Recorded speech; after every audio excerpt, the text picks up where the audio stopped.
So you're trying to cut through all the noise, right?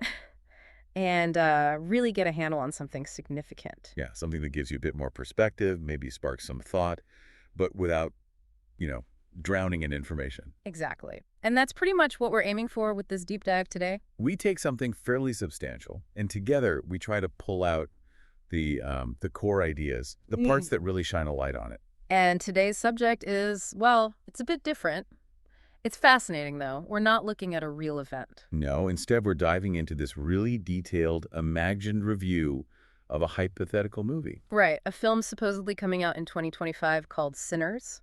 And it's imagined as being directed by Ryan Coogler and starring Michael B. Jordan. Which is quite a unique setup, isn't it? Mm. Analyzing a film that only exists in this 5,000-word review. It really is. But, you know, even as an imagined thing, the review outlines some potentially rich cinematic themes, stuff worth talking about. Absolutely. I mean, this review apparently gets right into it. The potential story, the characters, Coogler's direction, the themes. The whole package, really. Yeah. So our mission here is to kind of extract the most compelling bits from this imagined Sinners. Give you a solid feel for what its impact could be and the kinds of questions it might raise. Okay, so let's get into it. Starting with the story itself. This imagined review, it pictures Sinners as being about people dealing with troubled pasts. Right, trying to find some kind of redemption. And what jumps out is a variety of settings the review imagines. Gritty cityscapes, maybe isolated rural areas, even places like prisons or halfway houses. Yeah, and it suggests these places aren't just like backgrounds. No, they actively shape the characters' journeys. That's a really key point, I think. How the environment itself can amplify what's going on inside someone. Totally. The review hints at that, suggesting the film might have this raw, realistic vibe, maybe a bit melancholic, or maybe a constant underlying tension. It sounds like the kind of film that wouldn't pull punches, you know? Exploring the difficult stuff. The messy choices people make, yeah. And the basic plot, according to the review, involves some central conflict pushing these characters. Could be personal, like someone battling their own history. Or maybe a shared moral problem they have to face. Oh. Or just that hard road towards forgiveness, perhaps. And, you know, for anyone listening, that internal struggle is pretty relatable, isn't it? Definitely. The review maps out the expected plot, beats the thing that kicks it off, the rising action, the climax, how it wraps up. But it also mentions the possibility of a more deliberate pace. Right. Focusing more on the characters' inner worlds, maybe? Not just nonstop action. Which makes you wonder what that kind of slower burn might reveal, you know? Yeah, it could really let things breathe. And that slower pace would probably make room for subplots, too. Yeah. And for developing those relationships the review mentions. Which are always crucial. People rarely go through big changes alone, do they? Exactly. These other stories, these connections, they can really deepen the main themes. Like maybe a new relationship helps someone trying to make amends. Or maybe it makes things even harder. Right. The review also touches on potential plot twists. Oh, yeah. And the interesting thing isn't just the surprise, but the idea that these twists might force us, the audience, to, like, reevaluate the characters. Ah, so they serve the story's themes, add another layer. That seems to be the suggestion. And then there's the ending. How does it all resolve? The review stresses that the climax needs to feel well-earned. Emotionally satisfying, yeah, and thematically resonant. And for the actual resolution, the review hints it might not be simple, could be hopeful, maybe tragic. Or maybe just ambiguous. Yeah. Leaves you thinking. The kind that sticks with you. Yeah. The review even briefly floats the idea of maybe some narrative tricks, like nonlinear storytelling. Or seeing things from different characters' viewpoints. Possibly. If the imagined film did something like that, it could offer a really complex look at the whole redemption idea. Okay, so that's the potential story structure. But films really live or die by their characters, don't they? Absolutely. And with Michael B. Jordan potentially leading, the review expects a lot of complexity there. It talks about seeing his character's motivations, his flaws, his strengths. You know, thinking about Jordan's past work, the intensity he brings. Oh, yeah. The review suggests he'd really lean into that, showing deep inner turmoil, a character going through a major transformation. So a real character arc, not just static. Exactly. Someone evolving, grappling with their past, trying to find a different future. That seems to be the core. And it's not just him. The review mentions supporting characters, too.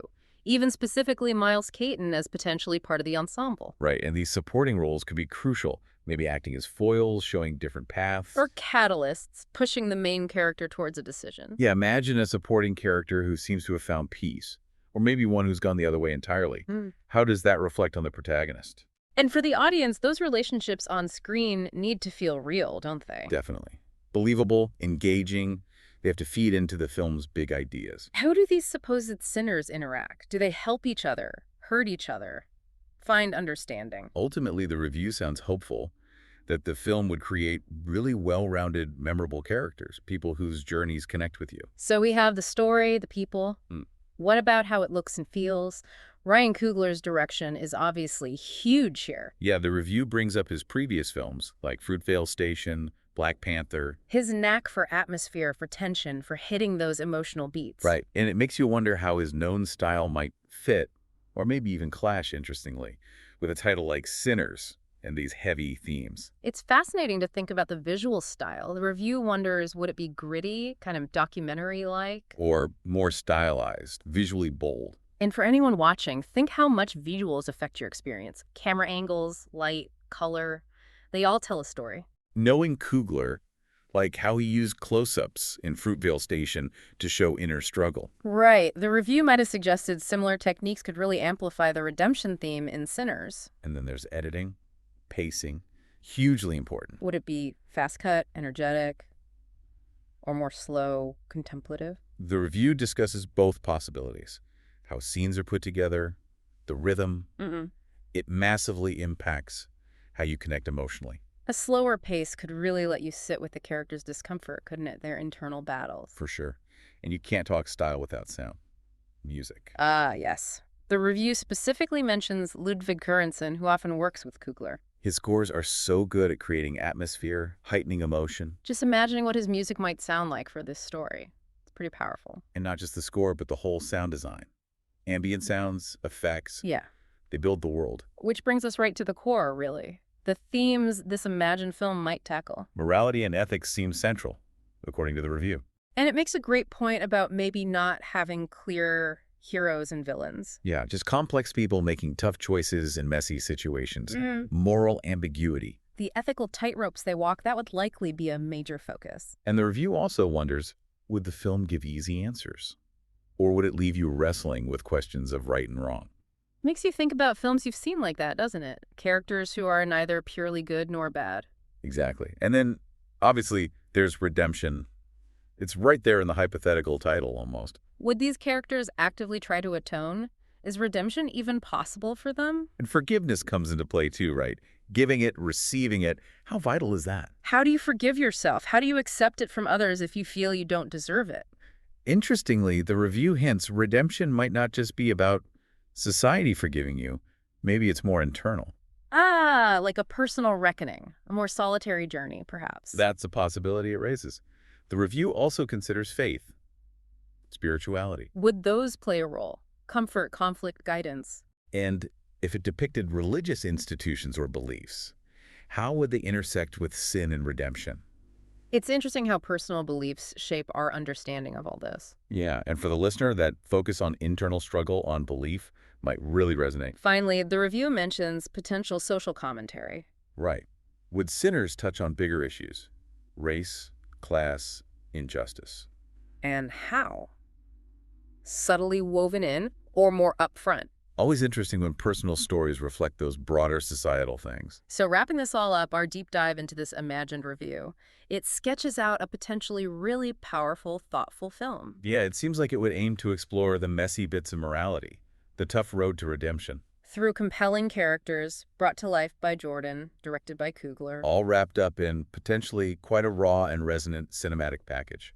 And, for everyone listening, thinking about these themes, morality, redemption, forgiveness, these aren't just movie ideas. No, they're deeply human. Yeah. Relevant to all of us. Even exploring a fictional film like this through this kind of detailed projection, it can give us insights into real life, real choices. Which kind of leaves us with a big question to chew on, doesn't it? What does redemption actually mean to you? Is it a final destination you arrive at? Or more like an ongoing process, always striving. Yeah.